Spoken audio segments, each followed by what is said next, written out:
کہ سب سے زیادہ جہنم میں دھکا دینے والی چیز زنا نہیں ہے، شراب نہیں ہے، سود نہیں ہے، جوا نہیں ہے، ہاں ڈاکہ نہیں ہے، گانا نہیں ہے، عریانی نہیں ہے، فحاشی نہیں ہے، ماں باپ کی نافرمانی نہیں ہے، ہاں کیا ہے، نماز کا چھوڑنا نہیں ہے، روزے کا چھوڑنا نہیں ہے، زکوٰۃ کا چھوڑنا نہیں ہے، حج کا نہ کرنا نہیں ہے، کیا ہے، ارے کیا ہے؟ اور میرے نبی کا سنو، وَهَلْ يَكُبُّ النَّاسِ فِي نَارِ جَهَنَّمَ إِلَّا حَصَائِدُ أَلْسِنَتِهِمْ۔ میں نے کیا کیا ہوا ہے؟ زبان کو پکڑا ہوا ہے۔ معاذ بن جبل کو ایسے سمجھایا جیسے معصوم بچے کو سمجھایا جاتا ہے۔ معاذ بن جبل وہ شخص ہے جس کے ہاتھ میں علماء کا جھنڈا ہوگا قیامت کے دن۔ آپ نے فرمایا میری امت کے علماء کا جھنڈا معاذ بن جبل کے ہاتھ میں ہوگا۔ جس کے ہاتھ میں علماء کا جھنڈا ہو وہ کتنے علم والا ہوگا، وہ کتنے فہم و فراست والا ہوگا، وہ کتنے مرتبے مقام والا ہوگا۔ 1.25 لاکھ صحابہ ہیں، 1.25 لاکھ، کسی سے یہ جملہ نہیں بولا جو اب بولنے لگے ہیں، معاذ انی احبک، اے معاذ میں تم سے پیار کرتا ہوں۔ یہ جملہ صرف معاذ کے لیے بولا ہے۔ اور کتنے لشکر روانہ کیے اور ان کو الوداع کہا کیا، کسی کو چھوڑنے کے لیے مسجد کے دروازے سے آگے نہیں گئے ہیں، لیکن معاذ بن جبل کو جب یمن روانہ کیا ہے تو معاذ بن جبل کو الوداع کرنے کے لیے 7 میل 7 پیدل چلے، 7 میل۔ دونوں کا ایک دوسرے سے جدا ہونے کو دل نہیں کر رہا۔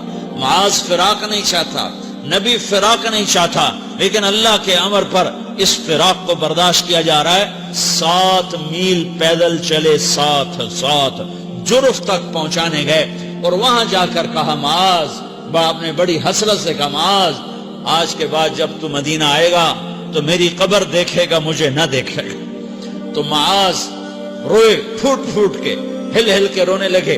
تو ان کو روتا دیکھ کر اللہ کے نبی بھی رو پڑے، لیکن آپ نے اپنے آنسو چھپانے کے لیے اپنے منہ مدینے کی طرف موڑ دیا اور ادھر پشت کر دی۔ فَأَقْبَلَ بِوَجْهِهِ نَحْوَ الْمَدِينَةِ ثُمَّ قَالَ يَا مُعَاذ إِنَّ أَوْلَى النَّاسِ بِي الْمُتَّقُونَ مَنْ كَانُوا وَحَيْثُ كَانُوا۔ معاذ رونا، میرا قرب چاہتے ہو تو تقوی اختیار کرو، جہاں رہو جہاں مرو، اگر تقوی والے ہوگے تو قیامت میں میرے قریب ہوگے، میرے ساتھ ہوگے، میرے برابر ہوگے۔ اس اتنے بڑے صحابی کو یوں سمجھایا، معاذ زبان قابو میں رکھ، نفس کو سب سے زیادہ گندا کرنے والی زبان ہے۔ ہر کوئی زانی نہیں ہوتا، ہر کوئی شرابی نہیں ہوتا، ہر کوئی سود خور نہیں ہوتا، ہر کوئی بے نمازی نہیں ہے۔ 100 میں 10 نمازی ہیں، 40-50 جمعہ پڑھنے والے بھی ہیں، روزہ رکھنے والے بھی 30-40% ہیں، زکوٰۃ دینے والا بھی 100 میں کوئی ایک مل جائے گا، لیکن زبان پہ قابو پانے والا 100 میں ایک بھی نہیں ہے، 1000 میں ایک بھی نہیں ہے، 10,000 میں ایک بھی نہیں ہے، 20,000 میں ایک بھی نہیں ہے، 50,000 میں ایک بھی نہیں ہے، 1,00,000 میں ایک بھی نہیں ہے، 1 کروڑ میں ایک بھی نہیں ہے، کہ جو زبان پہ قابو پاتا ہو، جو بولنے سے پہلے سوچتا ہو کہ کسی کی بے اکرامی تو نہیں کر رہا، کسی کا دل تو نہیں توڑ رہا، کسی کو بے عزت تو نہیں کر رہا، کسی کی دل آزاری تو نہیں ہو رہی۔